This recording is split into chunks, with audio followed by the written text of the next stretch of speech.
Par jour, mais ça va peut-être être plus un vidéo par semaine. Parce que je me rends compte que j'ai un méchant contrat, un vidéo par jour. Fait que je vais étaler ça sur 2 vidéos par semaine. Puis là, je me suis pris un visa français pour aller travailler en France un petit peu, pour continuer mon voyage plus longtemps. Puis j'ai déjà mon visa australien, fait que j'ai travaillé en Australie, je vais travailler en France. Mais c'est ça, l'affaire c'est que j'ai été chercher mon visa français. Puis j'avais déjà été plusieurs mois avant. Fait que je savais c'était où, tu sais. Fait que là, je prenais mon temps, j'ai été voir des revues un peu, j'ai regardé des magasins. Là, après ça, il était 11h, puis c'était à 11h15. Fait que là, à 11h, je me suis dit, je vais monter, tu sais, c'était plusieurs étages plus haut. Puis là, je regarde pour ce qui est de prendre l'ascenseur, je regardais les adresses, parce qu'il y a beaucoup de bureaux là-bas. Puis en regardant les adresses, je fais OK, il y a comme pas de consulat de France. Fait que je m'en vais à la réception, je m'en vais demander à la fille qui est là pour donner l'information. Je dis OK, bon, le consulat de France, c'est où exactement? Là, elle me dit ah, désolé monsieur, mais le consulat de France, c'est plus ici. Et là, suspense, là, je me dis ah, mais il est où, bordel? Il me reste seulement 15 minutes. Elle me dit ben, vous êtes chanceux monsieur, il est à seulement 2-3 coins de rue d'ici. Alors, je prends mes jambes à mon cou et je file vers le consulat. Quand tu vas au consulat de France ou quand tu vas dans n'importe quel consulat, ce que je savais pas avant, c'est qu'il faut que tu sois absolument à l'heure qu'ils t'ont donné comme rendez-vous. Moi, ils m'ont donné 11h15, fait que je peux pas être là à 11h16, sinon il passe quelqu'un d'autre, puis tu perds ton tour, puis il faut que tu attendes, tu prennes un autre rendez-vous, ça prend des mois et des mois. Alors là, je suis parti à courir, 2-3 coins de rue plus loin, c'était pas loin du centre Eaton. Là, je trouvais pas, elle me dit c'est 1501 McGill College. Je trouve pas l'adresse, je vois juste l'adresse 1500 McGill College. Là, je la trouve pas, là, je regarde l'heure, il est rendu 11h05, là, je commence à paniquer. Là, je regarde partout, là, je me dis, je prends une chance, je vois un stationnement souterrain, c'était de l'autre bord de 1500, je me suis dit, ça doit être 1501. Puis je vois pas d'autre entrée, fait que je pars à courir dans le stationnement, un genre de stationnement à étage, tu sais. Puis là, je pars à courir comme un fou, mais c'est parce que j'avais pas le droit de courir là, c'était juste des autos qui étaient supposées être là, tu sais. C'est comme à Fort-Boyard, je courais dans le stationnement à étage, puis il était rendu, il me restait 10 minutes, tu sais. C'est comme à Fort-Boyard, je demande à quelqu'un, je dis, crime, y a-tu un ascenseur quelque part que je peux prendre, faut que je monte plus haut, je sais que c'est au 10e étage. Il me dit ok, c'est dans le fond là-bas. Je monte, mais là je me rends compte, là, en sortant, l'ascenseur allait comme juste à 3 étages plus haut. Fait que là je descends, je fais comme ok, il va y avoir un autre ascenseur pour que je puisse monter jusqu'au 10e étage. Ben non, là je tombe dans un centre d'achat, nowhere. Ok, bon parfait, je repars à courir. Là j'essaie de trouver un ascenseur, je le trouve pas, je ressors dehors, puis j'étais rendu de l'autre bord de la rue. Au 1500 McGill, j'avais rien fait avancer. Rendu 11h10, il me restait 5 minutes pour arriver. Là, je venais de descendre de Sherbrooke, fait que je voulais pas avoir descendu pour rien. Sinon, je pouvais pas avoir mon visa français. Puis c'est ça, j'avais perdu mon temps, j'étais descendu pour rien. Puis fait que je me défonçais, je courais à droite et à gauche. Finalement, j'ai réussi à trouver l'entrée dans la bonne bâtisse. Puis là, c'est ça, je rentre, je m'en vais prendre l'ascenseur. Là, j'étais comme tout en sueur, j'étais épuisé, j'avais couru d'un bord puis de l'autre pendant 15 minutes, c'était comme un marathon.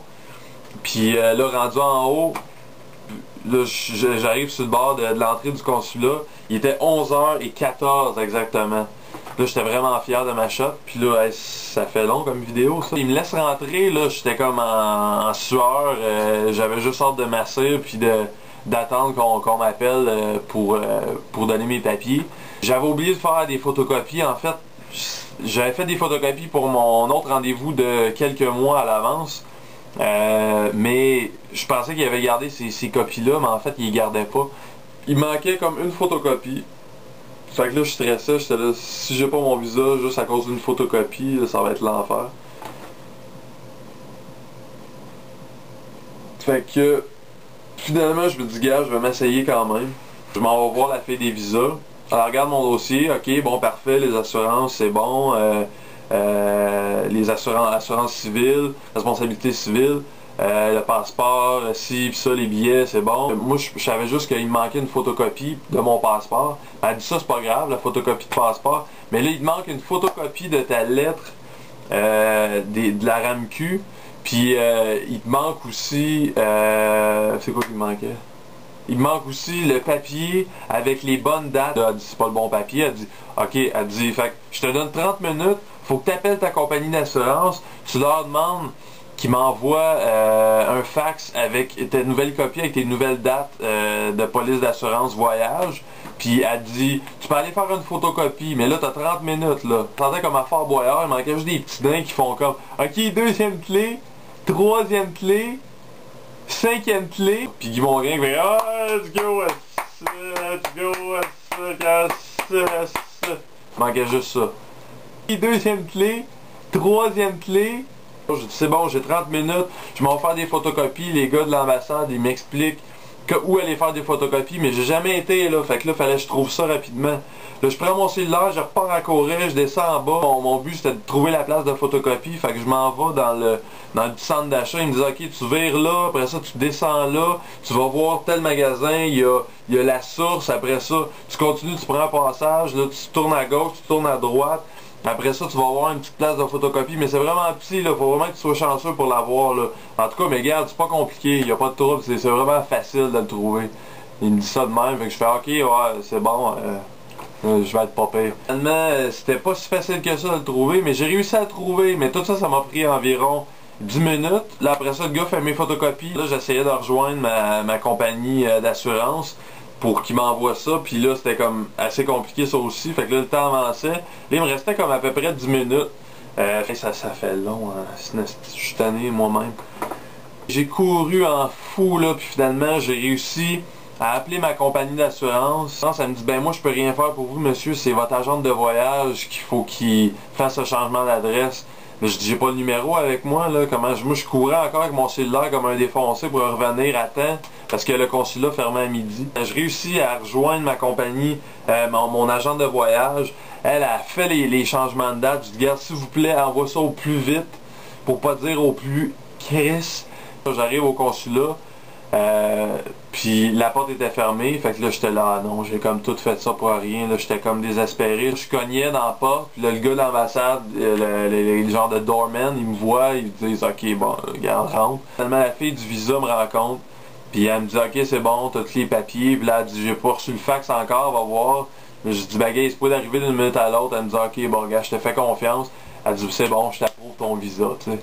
Fait que là, elle me colle mon gros papier sur mon visa, sur mon passeport, j'étais comme tellement content. C'était comme ma récompense, c'était comme ma clé dans Fort Boyard. J'avais eu ma clé. On m'a demandé tant d'efforts. Non, ça c'est ma face. Mon visa français ici. Alors maintenant, je peux travailler en France. Avec tous ces efforts. Alors, c'était ça mon aventure. C'était long, mais j'avais le goût de le raconter. Fait que j'espère que ça vous a plu. Et d'ici une semaine, je refais une autre vidéo pour vous expliquer un peu comment mes préparations avancent. Et j'ai bien hâte de partir. Alors, je vous tiens au courant. À la prochaine.